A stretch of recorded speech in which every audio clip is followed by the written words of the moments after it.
Goosebumps. Monster Blood. Chapter 9. Are we gonna bake that pie today? Evan asked his aunt, writing the question on a pad of lined yellow paper he had found in the desk in his room. Kathryn read the question while adjusting her black ponytail. Her face was as white as cake flour in the morning sunlight filtering through the kitchen window. Pie? What pie? She replied coldly.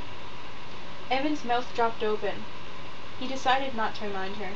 Go play with your friends, Kathryn said, still coldly, petting Sarah Beth's head as the black cat walked by the breakfast table.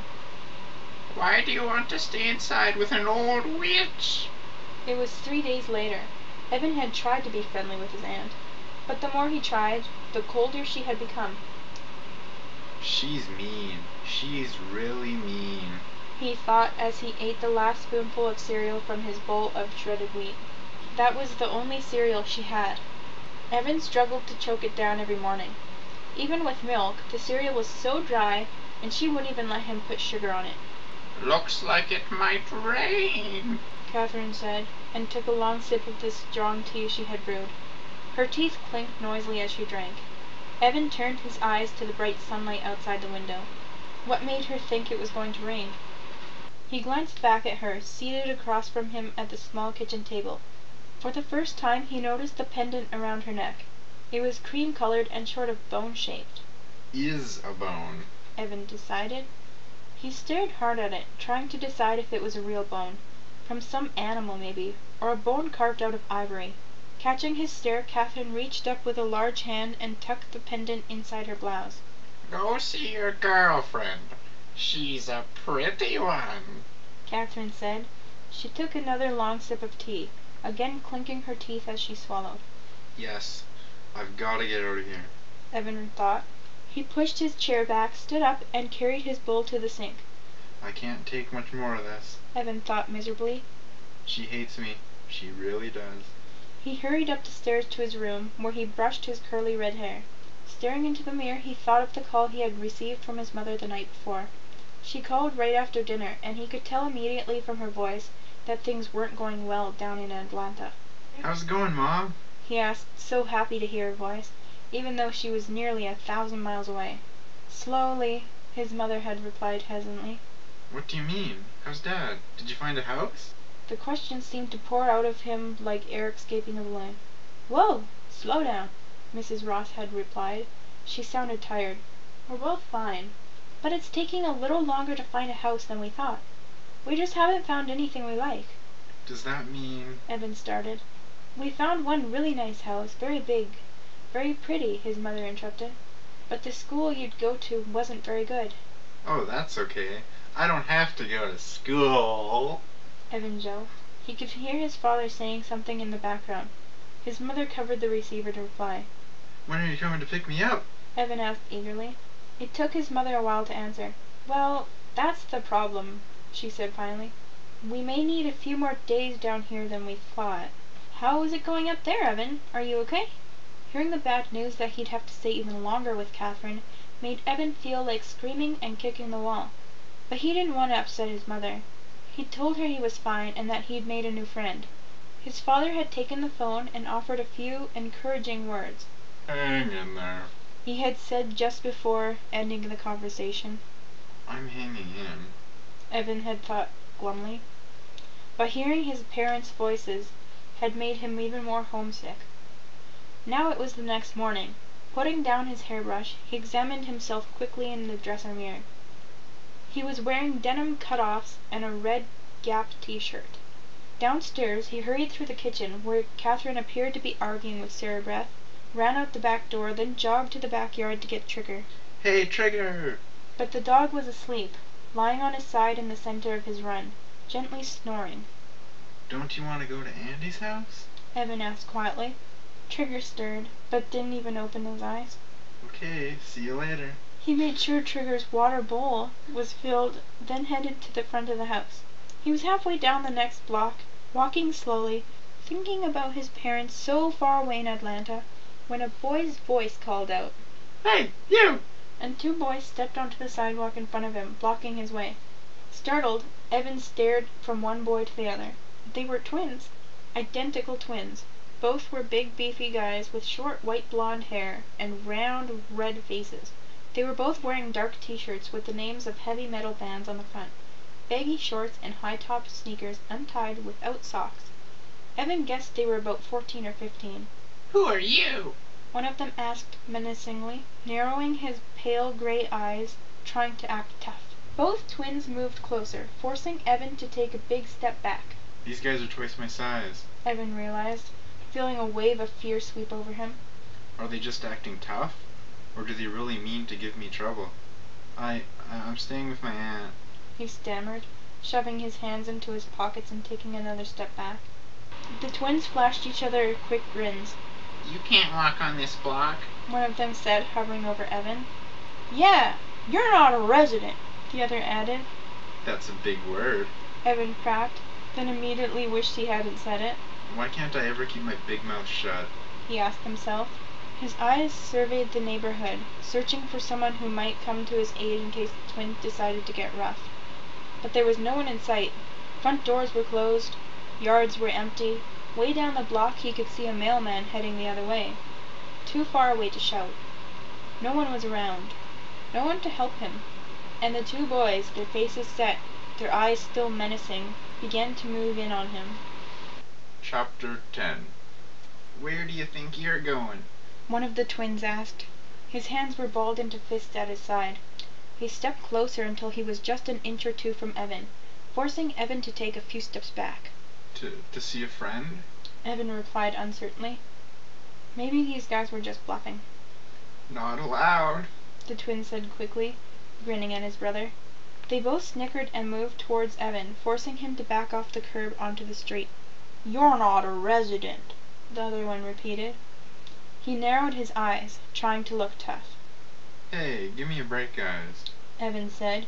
He tried moving to the side, walking on the street to get around them, but they both moved quickly to keep him from getting away. Maybe you could pay a toll. Yeah, the other one quickly chimed in. You could pay the not resident toll. You know, to get temporary permission for walking on this block. I don't have any money, Evan said, feeling his fear grow. He suddenly remembered he had $8 in his pockets. Were they going to rob him? Would they beat him up and then rob him? You have to pay the toll, one of them said, leering at him. Let's just see what you've got. They both moved quickly forward, making a grab for him. He backed away. His legs suddenly felt heavy from fear. Suddenly, a voice cried out from the sidewalk. Hey! What's going on? Evan raised his eyes past the two hulking boys to see Andy speeding towards them on her bike along the curb. Evan, hi!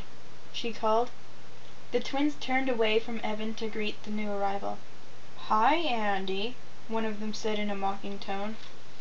How's it going, Andy? The other one asked, imitating his brother. Andy braked her bike and dropped both feet to the ground. She was wearing bright pink shorts and a yellow sleeveless undershirt top. Her face was red, her forehead beaded with perspiration from pedaling so hard. You two, she said, and made an unpleasant face. Rick and Tony, she turned to Evan. Were they getting on your case? Well, we were welcoming him to the neighborhood, the one named Rick said, grinning at his brother. Tony started to add something, but Andy interrupted. Well, leave him alone.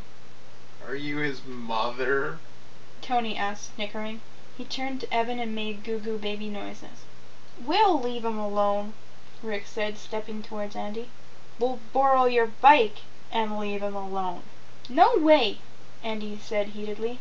But before Andy could move, Rick grabbed the handlebars. Let go! Andy cried, trying to pull the bike from his grasp.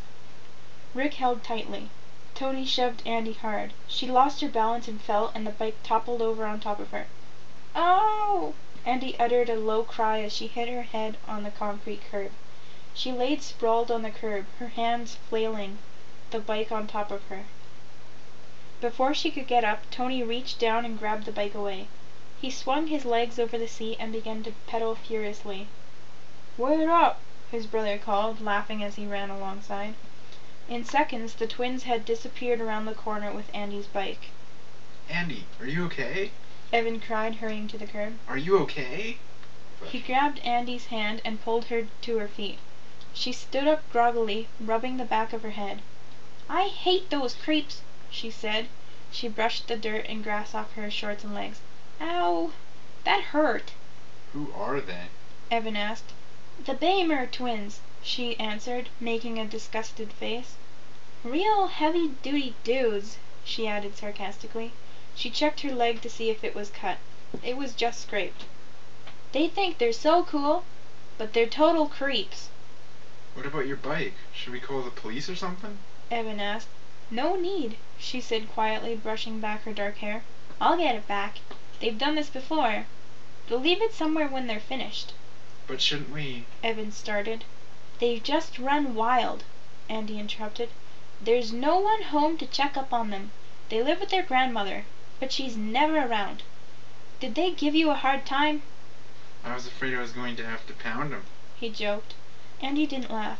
"I'd like to pound them," she said angrily. "Just once. I'd like to pay them back.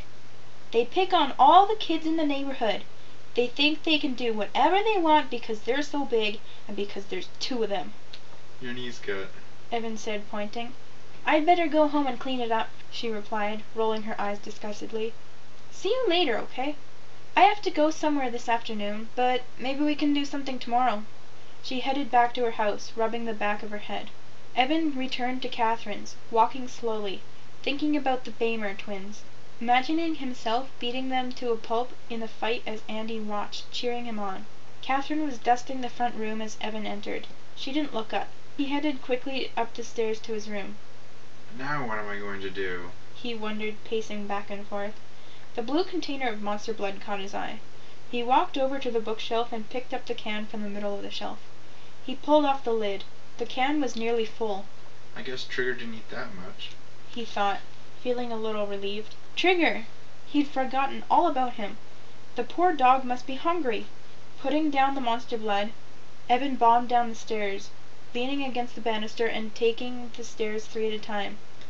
Then, running full out, he practically flew to the dog run at the back of the yard. Trigger! Hey, Trigger! He called. Halfway across the backyard, Evan could see that something was wrong. Trigger's eyes were bulging. His mouth was wide open, his tongue flailing rapidly from side to side, white spittle running down his chin hair onto the ground. Trigger!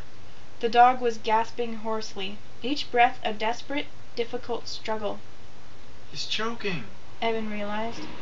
As Evan reached the dog run, Trigger's eyes rolled back and the dog's legs collapsed under him, his stomach still heaving, the air filled with his loud, hideous gasps.